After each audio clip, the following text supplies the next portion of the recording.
చదువుకోవడం ద్వారా ఈ సమాజానికి, మన కుటుంబానికి, మన గ్రామానికి, మన ప్రాంతానికి పేరు తేవడానికి, అభివృద్ధి చేయడానికి మనం ఉపయోగపడతాం. మా పొన్నం ప్రభాకర్ గారు నాకు చిట్టి అందిస్తున్నారు. తెలంగాణ రాష్ట్ర బిల్లు ఆమోదం సందర్భంగా బిల్లు ఆమోదించకుండా ఆ రోజు ఆంధ్రప్రదేశ్కు సంబంధించిన పార్లమెంట్ సభ్యులు పెప్పర్ స్ప్రేలో దాడి చేస్తే వారి మీదనే ప్రధానంగా దాడి జరిగింది. ఆ రోజు అడ్డంగా నిలబడి తెలంగాణ రాష్ట్ర సాధనలో వారు ముందుంటే పార్లమెంటులో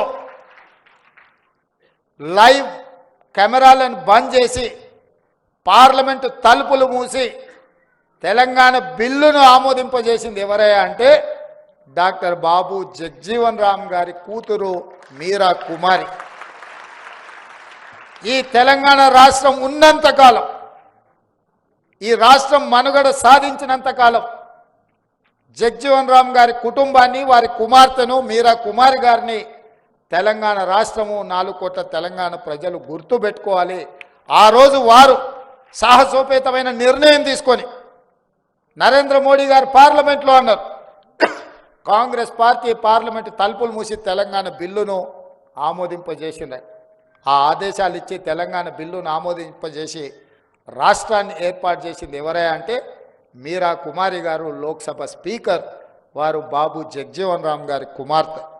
వారు ఉన్నత చదువులు చదువుకోవడం ద్వారా కాంగ్రెస్ పార్టీ వారిని లోక్సభ స్పీకర్గా నియమిస్తే వారు సంపూర్ణంగా సహకరించి తెలంగాణ రాష్ట్ర ఏర్పాటు ప్రక్రియను పూర్తి చేసినారు.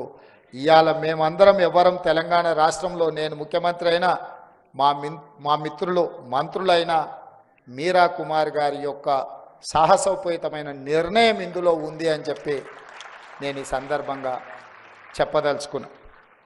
గతంలో చాలా మాటలు ఇచ్చారు గతంలో ఉన్నవాళ్ళు దళితులకు, కానీ 10 ఏళ్ల కాలం గిర్రున తిరిగితే ఇవాళ అసెంబ్లీలో ఆ దొరలకు ఎవరికి మైక్ ఇవ్వాలన్న మా మిత్రుడు గడ్డం ప్రసాద్ చేతిలో ఉంది.